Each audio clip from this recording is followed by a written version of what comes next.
Hello, everyone. I'm Frank Gars with Lean Startup Company, and it's my pleasure to welcome you to the show. Today's topic is the importance of staying close to your customers, and moderating the discussion is our own Lean Startup Company faculty member, Hisham Ibrahim. Our guest is CEO and founder of ActiveCampaign, Jason VandeBoom. And with that, I'll hand things off to Hisham. All right. Thank you, Frank. Jason, great to meet you. Yeah, likewise. Thanks for having me. Thank you for your time. Why don't you start off by telling us a little bit about yourself? Sure. So I have a engineering background that goes back to basically when I was a child, mixed with kind of like a fine arts passion, if you will. And that sort of has led me into really liking creating things, building things, whether it be products or whatever. Excellent. And ActiveCampaign, which is the company that you were leading, What does it do?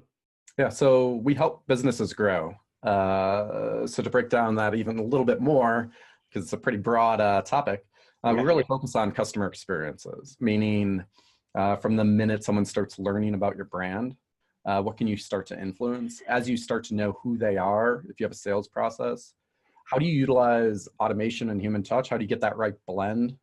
Not over automating things, but really providing an experience that an end user would truly remember and like, with the ultimate goal of that experience continues forever into like more of an advocacy or repeat sale.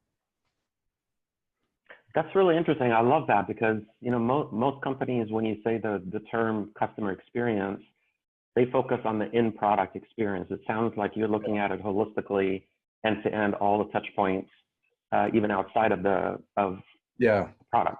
So it's a pretty broad thing. So what we really care about is customer data and then orchestrating the pieces. So some of it is in product, but we might not always even have those tools or those products for that part of the customer experience. Mm-hmm. We can still influence it through automation and whatnot, and ensuring that customer data is being used correctly throughout the entire experience. Very good. Well, before diving into the story of ActiveCampaign, why don't we start with right now? Give us an idea about the size of the company, size of the business, some data, some statistics. Sure.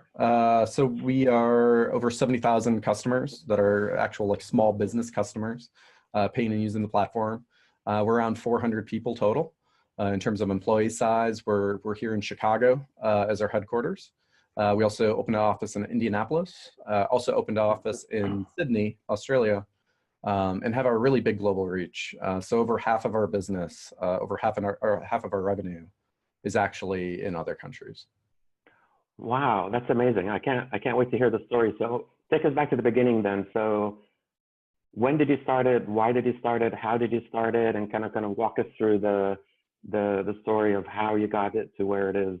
Yeah, so I grew up in a small town in Wisconsin and started dabbling with engineering and whatnot at a young age and doing consulting and things like that. I ended up moving to Chicago for fine art school. And I wish I had a bigger like plan or like thought of how I was going to impact anything or create a company, but I was really ultimately just trying to do something a little bit more efficient than I was doing at the time from a time saving standpoint and make money so that I could help pay for college and maybe a little bit extra. So that started it. And I built the first product that way. And it was always this just— What year was that? 2003. 2003, okay. Yeah. So it was just this idea of I was working with these small businesses at the time and they had similar needs. Some of it was like content management, things like that I could solve through existing products. A lot of them wanted to start communicating with their customers or at least organize all their contact lists. At the time, for a small business, like a true small business, the options were somewhat limited. So I was building this like kind of one-off for people. So decided to just package it up and sell it with no idea of like what that could be or what that could mean. And then as you know, someone bought it, I just glued onto them to learn as much as I could. Were you just working with kind of local small businesses in your area? No, all over the place, to be honest. So like, you know, I had I had like these like universities that were trying to get some work done. I had some office parks out on the East Coast that I somehow got connected to. the thing is I would find like one project, whether it be local or not, and then I would not care about the revenue from it because I didn't have to care too much at the time. All I cared about was the interesting work and ensuring like I was providing a ton of value. So when you do that, being able to spread your kind of network a little bit and find additional opportunities, you start creating this organic motion, right? And so I did that from the consulting angle, but then I tried to take those same practices when it came to actual software. And then what? Yeah, so then, 2003, we had one product. It was just myself. As I had more customers, I needed a way to show document. Sorry, such a second. What did that one product do? That first product in 2003? It was just contact management. So it was just put some contacts together. You could send some basic emails and things like that, but it was very basic. So the functionality there was not like out of this world. What it did is it provided accessibility for true small businesses to use it. And from there, I just started like just listening to customers. Someone would buy it for like $35 and I'd spend, many, many hours with them and like getting it set up, getting it working, having no care or context as to time spent, but just soaking in all that knowledge and using it to try to find additional opportunities. You were learning. Yeah. And it initially actually was it was on-premise software. So it made it even more challenging. So someone had to buy the software, download it, install it on their own server, which is a whole ton of friction, right? So that led to a bunch of like people needing help. So that was getting overwhelming in my inbox. So we needed like help desk software and we needed knowledge-based software. Instead of going on the market, finding something, I just built it thinking like, surely I can build it and cater it to what I think would be helpful for my own needs from time and automation. And then I continued doing that. And we actually got up to 8 products in the first decade, all on-premise solutions that all impacted a piece of the customer experience, a piece of that customer journey. And it was interesting because the realization through all of that, we learned a lot about each piece, but was the tool didn't actually matter as much as moving data throughout the entire experience and making that feel like a unified experience, whether it's like they're being actually interfaced by one tool or another. And that's sort of like what ultimately led us down to a path of, consolidated in, focus on one thing is that, and that being the thing, and switch also our licensing model from on-premise to reoccurring software as a service. That's fascinating. So am I right in understanding then that the main problem you were solving for these small businesses was the data flow? Yeah, and indirectly, we didn't even know it at the time, but because we were building all these different pieces and we kept solving for that. We were solving for automation uniquely in each product, but we still had the problem of how do you connect it all together? And then that started creating this like massive on-premise all-in-one sort of feel, which also didn't seem like it was the right approach because people then had their own tool and whatnot that they wanted to bring into the mix. So we still had that friction in the customer experience. And yeah, that's our thought on the market of just like using sort of best of breed tools and products.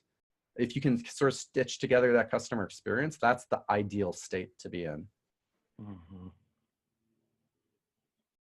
Okay, so what year are we now? We're about 2011? Yeah, you could even fast forward to like 2013. So we're a whole 10 years in now. I knew for years with some confidence that we should have made this change. We spent a ton of time being fearful of success. And we finally made a decision to start introducing it and start to introduce it slowly. We were bootstrapped the whole time. We were a profitable company. We were only 8 people. So we went from 1 to 8 in 10 years. I don't think that makes it on any of like the tech blogs or anything like that. But like, it was a sustainable business, a really solid business. And it's a sign of like all those other businesses out there like that don't always get the attention, but should probably, because they're actually creating value, they have substance, and they can survive. So we started making that change. It took years to make the change from on-premise to SaaS. It was critical that we, like, if we exist to help other customer experiences, we can't have a bad one ourselves, right? Meaning I can't just switch from one model to the other and like change our brand name and be like, don't worry about ActiveCampaign. That's the company that just like abandoned all their early customers. So even though we made that switch in 2013, even last year, we had people that were helping out with the on-premise software from like way back then, which doesn't make a lot of sense. I'd argue the best things typically don't make sense on paper and definitely don't sound scalable. So like those are things that we just constantly try to practice and use. But it led to this slowly wind people off the one product, but do it by selling them on the idea that there will be more value with the other offering, right? And you won't be able to get like 100%, but we were able to get a significant portion to buy into that over time, which is a hard thing to do. You're telling someone, take a one-time fee that you paid. Now, instead of that, just give us a check like every month. Even if it's a smaller amount, like from a value standpoint, you have to prove something to get past that hurdle. As we started doing that, we really started focusing on the problem of like, how do you really manage and improve a customer experience? So marketing automation was a good place to start from an existing category that everyone knew about. So you could even fast forward to 2016 now. So we're starting this transition in 2013. 3 years later, we're now up to like 20 people. So still not like anything that's gonna like hit the news, but done in a very sustainable way. We were profitable, we were sustainable the entire time, right? And then since then, like we've really been able to capitalize on like advocates of that just like really love the brand, love the problem we're solving, and really lead with a product first approach and stay true to a product first approach. So from 2016, being like 20 some people to start the year to now today, we're 400. It's been, different seasons of the company in terms of growth, but it's been a fascinating experience to have. That does sound fascinating. I want to touch on a couple of things that you mentioned, Jason. Sure. It sounds like for the first 10 years, you did a lot of things, like you mentioned, that weren't scalable. Yes. And the things that didn't make sense on paper. But at the same time, you learned a ton. Yep. And you had a sustainable, profitable business. What was behind that philosophy of just building stuff that's unscalable, and and the learning that came from that? What drove that mentality? I think if you find a way where you can basically box yourself in to having to have that mentality, that's key. So meaning, if we had access to a bunch of capital up front, would we have that in our sort of like cultural DNA? Probably not. We would have been able to take different approaches and whatnot. But by actually, like, there was no other way of building the business. We had to make money to grow. We had to keep providing value because we had to keep selling licenses, right? And I think it was that early realization of just an obsession of the customer. And that's something I've always had historically, even like just growing up and watching my parents run a bunch of small businesses and whatnot. Like that's a key fundamental piece of it, is just showing value over time. So not thinking about time with the customer as a cost, thinking about that as an opportunity for that's how you find out some opportunities within your product, within your roadmap, that you could capitalize on, plus some other things that you come up with yourself.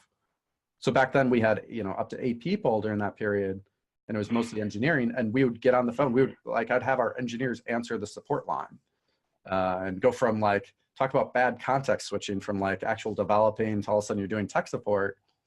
Maybe it doesn't scale, probably doesn't, but that's what led us to understand, like, one, what are the opportunities and products, but bigger than that, what are the problems that they're actually trying to solve? And that's what led to more of the idea of there's actually a bigger problem we could possibly solve that would provide more value than just the individual tools we were building. I think that's actually great context switching for engineers. I mean, in my experience, the closer you have engineers to customers. Yeah, absolutely agree. They just might not enjoy it all the time because it's like mentally shifting from work. Yeah. But in the end, when they're the ones that are identifying the problems, they're so much more passionate about solving them for the customers. You also mentioned something about during the transitional years, you asked for monthly checks from customers, even if they were lower amounts. What was behind that? Why did you do that? Or what do you mean exactly? Through as we're switching from on-premise to SaaS and whatnot, or? Yeah, you mentioned that you're asking for monthly checks. I'm assuming that was a way for you to prove that there's value in what you're doing, or why did you mention that? Yeah, so switching that business model from perpetual, like one-time payments, over to the reoccurring, it actually started even when we were still on premise. I was trying to identify a way. Our license price was now like $500 or so. I was trying to find a way, how do I make that more cost efficient for a small business? That led us to think, okay, we can license on-premise software at a monthly rate, which was a little ahead of its time. And then for on-premise, and that like started as a small number, but then we saw that grow, like whether it be credit card or whether they actually send in a check or whatnot. And seeing that grow led to, that's revenue stability. That gives us a little better idea of where things are going. Plus, people are willing to take that leap from like a one-time payment to seeing value over time. And today, even a lot of companies really push for like annual payments and things like that. And while, I like those, like statistically speaking, most of your metrics are typically better with it and whatnot, but there's a certain pressure that comes with a monthly payment that's really nice. You have to prove value all the time. You have short windows to prove value. You can't just push something out or just wait, let a problem stew. And that sort of pressure, I think, is really key when trying to just create value for your customers and create that experience that matters. That makes sense. I'm wondering, around 2016, you mentioned you had about 20 employees, sustainable business, growing. Yep. There was a huge leap between 2016 and now. Yeah. What I'm curious about is, before the company grew like that in the last couple of years, around 2016, when you had those 20 employees, how did you think about success? What success looked like? Were you thinking about a particular goal or a vision or a true north that you had, or how were you defining success? Yeah, so success was primarily defined based on actually product, I'd say, and not even, we were starting to think about like revenue in terms of targets where we wanted to get and whatnot. But actually the main like beacons out there we were chasing were actually, it was like product functionality. And then everything sort of followed it. That's, now it's a little bit of that. It's also thinking about revenue and customer growth and whatnot. But I think keeping that, like, what are you selling that's going to be a differentiator?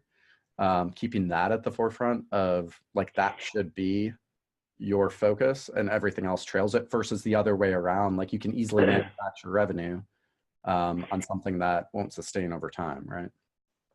Yeah, no, I think that's very wise, because, one thing we've learned is that successful companies who are now, that are now large, when they first started, the reason they became successful in the first place is because of everything that you did right, which is you stayed very, very close to the customers. Yeah.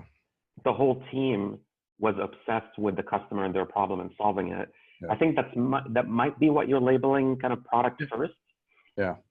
But typically what happens when a company starts growing and succeeding in market is, gradually and without them even consciously feeling it, the focus starts to shift towards managing the company, managing the business, operating the organization. It eventually goes public, then it's managing to the shareholder expectations, which are very short-term focused. Yeah. So I think a factor in your success so far has been this obsession with staying true to the customer and their problems. And like you said, the rest follows. Yeah, and I think that, like, I would like to hope that you can actually find ways to do that even as you scale further. An example being, like, there's plenty of people, once you get to a certain company size, like you're saying, where you don't even know that you have a problem with your customers until like all of a sudden everything else follows it. So like 6-12 months later, and it's almost too late, and it's taking a lot of work to catch back up. Like one truly unscalable thing I do, but I don't expect to stop anytime soon, if ever, would be, so we have 70,000 customers. We do NPS, Net Promoter Scores, every quarter for them. We obviously have people churning out. We have CSAT, things like that. As we get customer data in, instead of, and the normal thing to do as a company scales is create all these railguards between you and your customer, which is fascinating. It's like you create teams and you create people so that you don't have to actually endure the tough parts. But so instead of doing that, we obviously are building out teams of people, things like that. All of that raw data goes straight to my inbox, not into like a label or anything like that. But as we get NPS, it goes into my inbox, cancellation data inbox. So I'm consuming that all day. And we've even built out teams so like we can call things out and whatnot.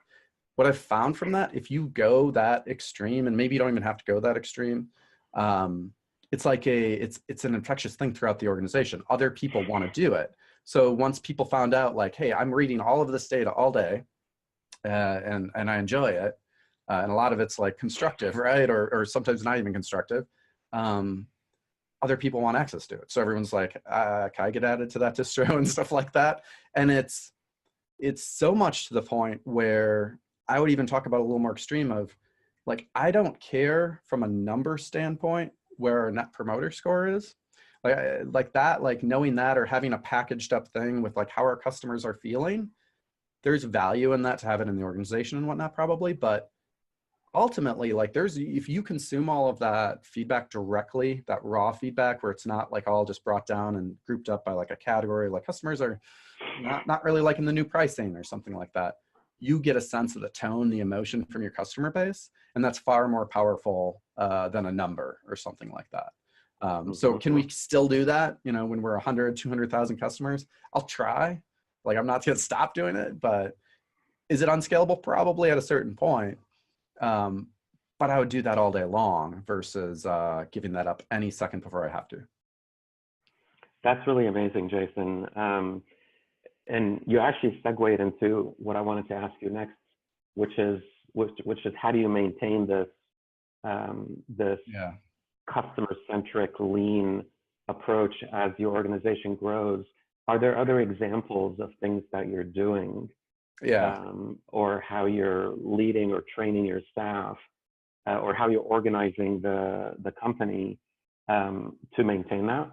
Yeah, so there's a variety of them. I'm a big believer in trying to create like productized teams, or like almost like as self-sufficient of like mini startups in an org as possible, meaning that they can get work done without having a bunch of dependencies on other teams in the org. We're not perfect by it. It's something we're constantly chasing, trying to figure out how do we remove more dependencies? How do we get a team to be able to act like almost its own company, right? That definitely being one of them. Bringing customers closer to everyone, including like product and engineering, is obviously a core. Like it's that balance of how do you allow focus and getting things done, but also understanding the problem that you're looking to solve. Because the thing is, like, they're looking at things in a different way as well, and can bring some amazing like insights into how you're solving it. And that, like, you know, if you're thinking only from the marketing or only from like the strategic product direction, you might miss. So that's another thing. Also, just a general understanding, this sounds basic, but a general understanding of the market and what matters to what makes the business successful. And the business will only be successful if the customers are. So like what are those components? So we've started a bunch of like internal trainings on things just like on software as a service, which sounds simple, but if you start like, and we have hundreds of people going through this one example right now, through SaaStr and whatnot. And we have leadership talk with them. It's a good time to get like just cross-functional discussions going on different topics, all relating to, it all goes back to customer value. And like, I feel like I say customer value like way too much here, but like that, without that, we're just either forcing someone to buy something that's a poor product, or like taking advantage of the fact there's nothing better yet. But that yet word is really important, because it's just a matter of time if you don't actually continue to iterate on the value and where you're going, right? So I think a bunch of those things. always looking for additional ways to get closer and closer to how do we get customers closer. We bring them to all hands. Every all hands we do stories. There's lots of storytelling to take it away from features. Like if you think about a company or product in the way of features, it loses all emotion. Yeah. And you lose all the value that they're buying it for, even half the time, because usually people are not buying it for feature X, Y, and Z. They're solving something, it's creating something, trying to package that up. So there's a bit of internal marketing involved with that. I'm curious, Jason, now that you've got a significant customer base and it's international,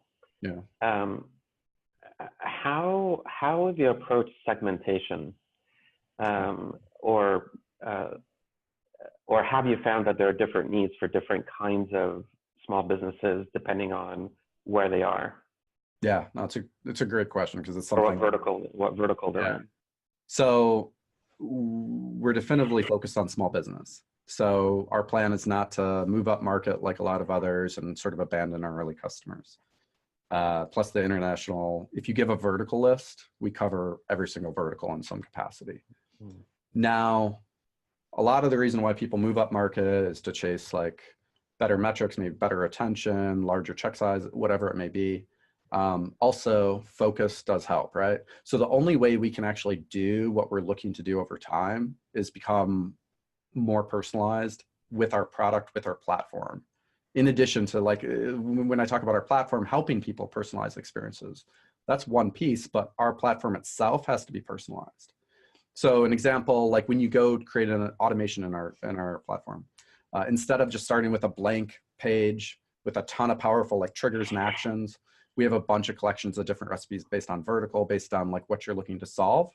That'll help you spark those ideas and work off of those. So what we're busy doing is taking that and pushing that into a whole variety of different approaches that are a combination of primarily programmatic inside the platform to really offer up more personalized like suggestions and personalized experiences using the product.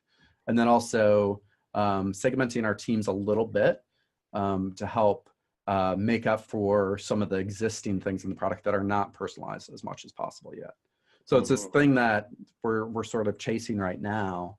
But the idea of, you know, being able to have like a truly personalized experience that's more wrapped around like not just even your vertical, but like if we see a lot of data and whatnot, we could actually give you some ideas based on seeing all of that are highly unique. Very interesting.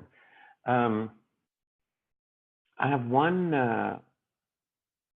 almost last question for you, Jason, which is, if we go back to the early days, 2003 to 2004 or 5, you know, all of us, when we start something new, we have a whole bunch of assumptions in our head. Yeah. Was there a particular really fundamental assumption, or in lean startup terminology, we call them leaps of faith, that you had, that you discovered was completely false? And how did you discover it? And kind of what were the circumstances around that? Yeah, no, it's a great question. So I had a variety. One that really stands out to me though is I had this assumption that there was a known way, or that there were actual best practices to just about everything we were trying to do. Meaning from pricing, packaging, everything else, that I had this assumption that there were more intelligent people that knew the problem, knew the space, knew everything. And through trial and error of like paying too much attention to competitors and not taking enough bets ourselves, we ran into thing time and time again. Like when we started abandoning like how do we remain friendly to our customers, and started just like adding more fees onto things and stuff like that, or programmatically through features chasing what others were doing, it led to this idea that, you know, one, don't follow competitors, which a lot of people say, but like I think you have to kind of experience a little bit to truly value it.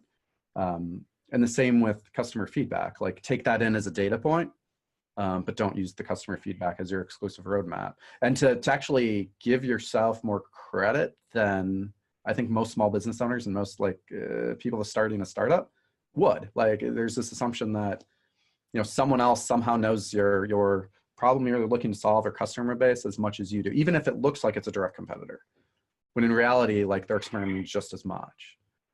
So it's kind of it's a subtle one, but it was profound when we started to actually change that way of thinking. And it's that's really important. You're not watching like everyone else and what they're doing and feeling like you're behind. You can just glance occasionally and be like, huh, good luck. Like, you know, yeah. No, I think that's really important. All right, final question. Sure. If you were to do it over, Hmm. kind of take the clock back to 2003, what's one thing you would do differently? Would have moved faster on decisions. Clearest, most obvious decision that was clearly like a foundational point of causing company growth was the switch from on-premise to SaaS. And we knew about that. We talked about that for literally years beforehand. And we were so fearful of like success and so fearful of like, if this takes off, what do we need to do for infra, for like support, for everything else, that we didn't just try it. And ultimately we didn't even flip the switch after all that years of discussion. We just offered it at the same time as offering on-prem and slowly started to highlight it. So we were able to learn very quickly what we needed. It wasn't even a huge rush. And there's so many other examples along the way of where we just took a little too much, or in this case, a lot of extra time, just overthinking, and especially on the success, like what will happen. And it's something we haven't been able to totally free ourselves from in terms of thought, but it's fascinating how much of a delay that can cause.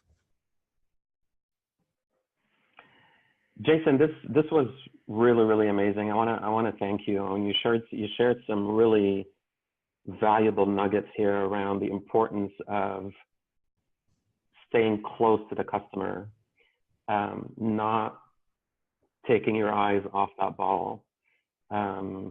It's amazing that you personally are still very close to the customer, and you're reviewing the raw data every day, and and that's kind of contagious within the culture of the organization as it grows. And the fact that early on you did all these unscalable work because you saw the value in the learning. Yeah. And I think all of that culminated in the hockey stick curve growth that you're seeing now over the last 2 to 3 years. So thank you very much for your time, and thank you for sharing your ActiveCampaign story. We really appreciate it. We know this is going to be very valuable to our lean startup community. Yeah, no, appreciate having me and really enjoyed the conversation. Thanks again. Thank you.